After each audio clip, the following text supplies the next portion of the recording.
నమస్తే పృథ్వీరాజ్ గారు. కోల్కతా ఇన్సిడెంట్కి సంబంధించి ఎన్నో మలుపులు తిరుగుతుందని చెప్పుకోవచ్చు సార్. ఇవాళ పోస్ట్ మార్టం రిపోర్ట్ ఏదైతే ఉందో అందులో చాలా విషయాలు బయటకు వచ్చాయి. ఒకరు కాదు, దానికి మించే పర్సన్స్ ఇందులో ఇన్వాల్వ్ అయి ఉన్నారన్నది చాలా క్లియర్గా తేటతెల్లమైంది. అండ్ ఆ అమ్మాయి బాడీ పైన కూడా 14 ప్లేసెస్కి సంబంధించిన ఇంజూరీస్ కూడా మనం చూస్తూ ఉన్నాము. దీనికి సంబంధించిన పూర్తి వివరాలు ఏంటి? అండ్ దీనికి సంబంధించి హైకోర్టు కూడా చర్యలు చేపట్టి తనకంటూ ఒక ముందు స్టెప్ వేసి వాళ్ళ న్యాయం జరిగేలా పోరాటం చేస్తుందని చెప్పొచ్చు. దీనికి సంబంధించిన డీటెయిల్స్ ఏంటి సార్? కలకత్తాలో ఒక మెడికో స్టూడెంట్ తన సెమినార్ హాల్లో, అంటే ఒక బాగా ప్రొటెక్టెడ్ జోన్, ఈ మాల్ చిన్న హాస్పిటల్ కాదమ్మా, కలకత్తా హాస్పిటల్. నేను వెళ్ళాను హాస్పిటల్, అందుకే చాలా స్పెసిఫిక్గా చెప్తున్నాను. చాలా పెద్ద హాస్పిటల్, ఒక సెమినార్ హాల్ ఉంటుంది. ఆ సెమినార్ హాల్లో ఏంటంటే క్లోజ్డ్ ఇన్సెట్స్ ఉంటాయి. క్లోజ్డ్ అంటే ఎవరు పడితే వాళ్ళు లోపలికి పంపించరు. కొన్ని మెడికల్ కానీ కొన్ని ఏరియాస్లో ఈ వాటి ప్రొఫెషనల్ జోన్స్లో అందరినీ వెళ్ళనివ్వరు. ఆపరేషన్ థియేటర్స్లో ఒకటి, సెమినార్స్లో ఒకటి, వాళ్ళ ఎవరైతే ఉండాలో ఆ జోన్ ఇది. ఈ అమ్మాయి ఏదో ఎగ్జామ్ ప్రిపేర్ అవ్వటం, ఏదో రెస్ట్ తీసుకుంటానికి ఆ జోన్కి వెళ్ళి ఉండటం, అక్కడ ఆ అమ్మాయి మీద ఈ సంఘటన జరిగిన తర్వాత వాళ్ళ పేరెంట్స్కి ఎక్కడ డౌట్ వచ్చిందంటే హైకోర్టుకి, సుప్రీంకోర్టు కూడా అదే డౌట్ అమ్మ. ఆ అమ్మాయికి ఫోన్ చేసినప్పుడు పేరెంట్స్ ఫోన్ చేసి మదర్ ఫోన్ ఎత్తిందన్నారు. ఆ అమ్మాయి మదర్ ఫోన్ ఎత్తినప్పుడు ఏమన్నారంటే మీ అమ్మాయి సూసైడ్ చేసుకుని చనిపోయింది, అందుకని మీరు ఒకసారి రండి ఐడెంటిఫికేషన్ కోసం పిలిచారు. వచ్చిన తర్వాత బాడీని చూపించలేదు. హాస్పిటల్ అన్నది సెకండరీ అమ్మ, ప్రైమరీ అది తెలుసుకోవాలి, చూడాలి కదా. ఫస్ట్ అక్కడి వరకు ఎక్కడో ఒక సర్టెన్ ఎక్స్టెంట్ వరకు చూపించండి, తర్వాత మీరు ప్రాసెస్ మీరు చేసుకోండి. పోస్ట్ మార్టం చేయాలి ఖచ్చితంగా. ఇట్స్ అటాప్సీ చేయకుండా ఏది డిసిషన్ తీసుకోకూడదు, దే డూయింగ్. కానీ ప్రిన్సిపాల్ ఫోన్ చేసి మీ అమ్మాయి సూసైడ్ చేసుకుందని చెప్పేసి ఒక స్టేట్మెంట్ ఇచ్చేసేసి, తర్వాత వీళ్ళు వచ్చిన తర్వాత 3 hours తర్వాత ఆ బాడీని చూపించిన తర్వాత గొడవ పెట్టగా 3 hours కూర్చోబెట్టేశారట వాళ్ళు పేరెంట్స్ని. అక్కడ కూర్చోండి, మీరు ఇక్కడ కదలకండి, ఎవరిని కలవకండి అని చెప్పి. ఏమైంది, సూసైడ్ చేసుకుంది, చనిపోయిందో లేదో కూడా తెలియదు తల్లికి. చనిపోయింది లేదో తెలియదు, అసలు ఏమైందో కూడా తెలియదు. ఆ అమ్మాయిని తీసుకొచ్చి ఇగో అక్కడ డెడ్ బాడీ ఉందో వీళ్ళు చూసిరండి. వాళ్ళు షాక్, ఏంటిది ఇట్లాగా అసలు ఏమవుతుంది తెలియదు అని చెప్పేసి వెళ్ళి చూసుకున్న తర్వాత ఇది వెంటనే నిందితుడిని వీళ్ళేదో పట్టుకున్నారు. అతను ఎవరంటే మన ఇక్కడ ఈవెన్ హైదరాబాద్ ఏరియాలో కూడా పోలీస్కి స్నేహ టీమ్ అని ఉంటారు, అంటే వాలంటీర్స్ ఉంటారు. అట్లా ఉంటే ఒక వాలంటీర్ అక్కడ అవుట్ పోస్ట్ ఉంది, హాస్పిటల్ అవుట్ పోస్ట్ ఉంటుంది, ఎవరి పడితే వాళ్ళు రానివ్వరు. దానికి అతను వాలంటీర్, ఒక అతను రాయ్ అనే అతను చంపేశాడు అని చెప్పి అదే రేప్ చేసి చంపేశాడు లేకపోతే చంపేశాడు అని చెప్పి అతనికి పట్టుకుని అతన్ని అరెస్ట్ చేసిన తర్వాత ఈ ఫైల్ అంతా కూడా దానికన్నా ఇంకొక ఇన్సిడెంట్ ఏంటంటే ఇక్కడ ఉన్న ఎవిడెన్స్ అన్నింటినీ డిస్ట్రాయ్ చేశారు. ఫిజికల్ ఎవిడెన్సెస్ అంటారు. ఎవిడెన్స్ 2 రకాలు ఉంటాయమ్మా. అక్కడ జరుగుతున్నటువంటి ఉన్న పరిస్థితులను బట్టి వాళ్ళు దొరికినటువంటి వస్తువులన్నింటినీ ఫిజికల్ ఎవిడెన్సెస్ అంటారు. లేకపోతే ఎవరైనా చెప్పింది ఓరల్ ఎవిడెన్స్, లేదా డాక్యుమెంటరీ ఎవిడెన్స్ అంటారు. ఈ ఫిజికల్ ఎవిడెన్స్ అంతటిని క్లియర్ చేసేసారు. తర్వాత ఆ స్టేట్మెంట్ హైకోర్టు వెంటనే సుమోటోకి పంపించండి, అందులో ఒకసారి నాకు ఇవ్వండి రిపోర్ట్ అని చెప్పి దాన్ని చూసిన తర్వాత హైకోర్టు చాలా ఆవేదన వ్యక్తం చేసింది. ఏం చెప్తున్నారు, ఏం మాట్లాడుతున్నారు, ఎవరిని సేవ్ చేద్దాం అనుకుంటున్నారు మీరు? ఈ పోలీస్ మీద నాకు నమ్మకం లేదు, దీన్ని వెంటనే సిబిఐకి షిఫ్ట్ చేయండి. ఏం జరుగుతుంది? అతను ఒప్పుకుంటూ ఏంటి, ఏం చేసుకుంటారో చేసుకోమంటూ ఏంటి? అతను అంత స్ట్రాంగ్గా చెప్తున్నాడు అంటే అతనికి ఏదో ఒక బ్యాక్ బోన్ ఉంది, లేకుండా జరగట్లేదు అన్నది ఒక నిర్ణయాన్ని తీసుకుని హైకోర్టు ఇనిషియేటివ్ తీసుకుని సిబిఐకి ఇవ్వడం జరిగింది. తర్వాత చాలా పొలిటికల్ డ్రామాలు జరిగినాయి, అదంతా ప్రస్తుతం. తర్వాత రిపోర్ట్ మన అటాప్సీ చేసి మనకి రిపోర్ట్ ఇచ్చారు. నేను ఇందాక ఏదో ఒక ఇంటర్వ్యూ ఒక అమ్మాయి చెప్తాం, సీనియర్ పీజీ మెడికో అమ్మాయి చెప్తుంది, హిప్ జాయింట్ దగ్గర అంటే చట్ట దగ్గర అండ్ మెడ దగ్గర ఇరిగిపోయిన గాయాలైనవి. తర్వాత 150 ml స్పర్మ్ అనేది ప్రొక్యూర్ అయింది.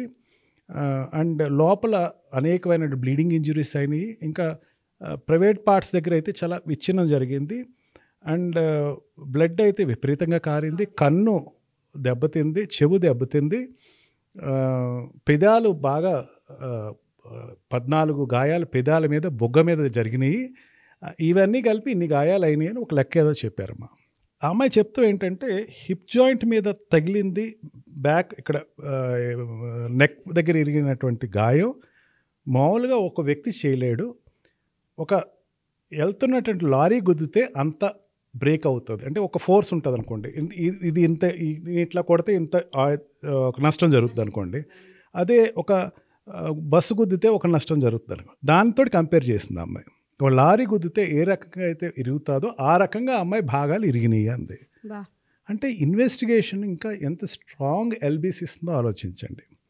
ఆ అమ్మాయి ఆ చిట్టి తల్లి ఎంత ఆవేదన పడిందో, ఎంత బాధపడిందో దాన్ని అనుభవించేటప్పుడు దానికి ఈ గాయాలు బట్టి అర్థమవుద్ది, కలెక్ట్ అయినటువంటి ఆ స్పర్మ్ బట్టి అర్థమవుతుంది. ఇది ఒక వ్యక్తి అయితే చేసింది కాదు. సస్పీషియస్ ఏంటంటే చాలామంది గ్యాంగ్ రేప్ కింద తీసుకోవచ్చు దీన్ని అని చెప్పేసి ఒక ఉన్నటువంటి పరిస్థితులు బట్టి చూస్తూ ఉంటే అర్థమవుతుంది. దీంట్లో ఒక నోషన్ ఏంటంటే ఆ అమ్మాయి ఈ మధ్యన ఇక్కడ జరుగుతున్నటువంటి కొన్ని మాదక ద్రవ్యాలు, ఒక రాకెట్ నడుస్తుంది, ఈ రాకెట్ కోసం అమ్మాయి పోరాడుతుంది. ఆ తండ్రి కూడా అదే స్టేట్మెంట్ దానికి ఏదో తనకు తెలిసింది అని అంటున్నారు. అంటే ఇంకా ఇన్వెస్టిగేషన్ చాలా ఇంకా ఇనీషియల్ స్టేజ్లోనే ఉంది. ఇంకా ఫైనల్ ఇన్వెస్టిగేషన్ చాలా జరగాలమ్మా దీంట్లో. అసలు ఉన్నటువంటి పరిస్థితి చూస్తే కనుక ఆడవాళ్ళు మెడికోగా వెళ్తే వాళ్ళకి రక్షణ లేదమ్మా, రక్షణ లేదు. తర్వాత ఇంటర్వ్యూస్లో హైదరాబాద్ హాస్పిటల్, గవర్నమెంట్ హాస్పిటల్లో ఉన్నటువంటి మెడికోస్ కానీ, విశాఖపట్నం ఏరియాలో ఉన్న మెడికోస్ కానీ వాళ్ళు చెప్తున్నటువంటి ఆ గాథలు వింటామంటే నిజంగా రక్షణ అనేది లేదు ఆడవాళ్ళకి. మగవాళ్ళు అంటే ఏదో రకంగా దే విల్ సస్టైన్, బట్ ఆడవాళ్ళకి నిజంగా రక్షణ లేదమ్మా. ఎంత రక్షణ లేదంటే ఎవరైనా వ్యక్తి మరణించడం సహజం. అది ఎట్లా అంటే డాక్టర్ చూసినప్పుడైనా, లేకపోతే నర్స్ చూసినా, లేకపోతే మెడికోస్ చూసినా చనిపోవడం సహజం. వాళ్ళ నుంచి ప్రొటెక్ట్ చేయాలి. చనిపోయిన తర్వాత కొంచెం ఆవేదనతో ఉంటారు వాళ్ళు. ఆవేదనని వీళ్ళని ఎదుర్కొనివ్వకుండా వీళ్ళని వెంటనే తప్పించడం అనేది చేయాలి. ఆ రక్షణ యంత్రాంగం ఎక్కడా లేదు వీళ్ళకి. ప్రైవేట్ ఏరియాలో వాళ్ళు ఇక్కడ జరిగిన ఇన్సిడెంట్ వాళ్ళు చూసుకుంటే సెమినార్ హాల్లో అమ్మాయి రెస్ట్ తీసుకుంటుంది. రెస్ట్ తీసుకునే జోన్ అనేసరికి ఎంత ప్రొటెక్టివ్గా ఉండాలా, పోలీసు ఉండేటువంటి విజిలెన్స్లో ఉండేటువంటి జోన్స్లో ఎంత ప్రొటెక్టివ్గా ఉండాలా, ఆ ప్రొటెక్షన్ అనేది అమ్మాయిలకి లేదు, బయటపడిపోయింది. నిజంగా లేదు అక్కడ. అక్కడే లేదా, ఎక్కడా లేదా, ఇండియా మొత్తం మీద లేదా అంటే ఈ మెడికోస్ రోడ్డుకు వచ్చి వాళ్ళు స్ట్రైక్ చేస్తున్నటువంటిది చూస్తూ ఉంటే నిజంగా ఆల్మోస్ట్ ఆల్ ఎక్కడా లేదని చెప్పచ్చు. నిజంగా వాళ్ళ ప్రొటెక్షన్ లేదమ్మా. ఈ నేషనల్ మహిళా కమిషనర్ ఆవిడ ఎంత ఆవేదన వ్యక్తం చేసిందంటే, రక్షణ లేని వలయంలో వీళ్ళు ఆడవాళ్ళు రోజు సంచరిస్తున్నారు, అదృష్టం వాళ్ళు రోజు కాపాడుతుంది. రోజు అదృష్టం. ఈరోజు వెళ్ళామో వచ్చామో అదృష్టం, మళ్ళీ రేపు వెళ్ళి వస్తామో అదృష్టం ఉండొచ్చు, ఉండకపోవచ్చు. అంటే ఈ ఒక రకంగా చెప్పాలంటే వాళ్ళు ప్రతిరోజు ఒక ఇది రేపు అంత అంశానికి వచ్చేసరికి మనకు రక్షణ లేదనుకుంటున్నాం. చిన్న చిన్న ఇన్సిడెంట్స్ ఉంటాయి, బాడీ షేమింగ్ కానీ, బ్యాడ్ టచెస్ కానీ, పేషెంట్ తాలూకు వాళ్ళు వచ్చిన వాళ్ళు కానీ అవన్నీ వదిలేసేసాడు. ఈ పేషెంట్స్ వచ్చేవాళ్ళు కానీ, సేమ్ డాక్టర్స్ కానీ, సర్వేలెన్స్ కూడా ఉండవు అమ్మ, ఇక్కడ కెమెరాస్ కూడా ఉండవు, వాళ్ళకి ప్రొటెక్షన్ ఉండదు.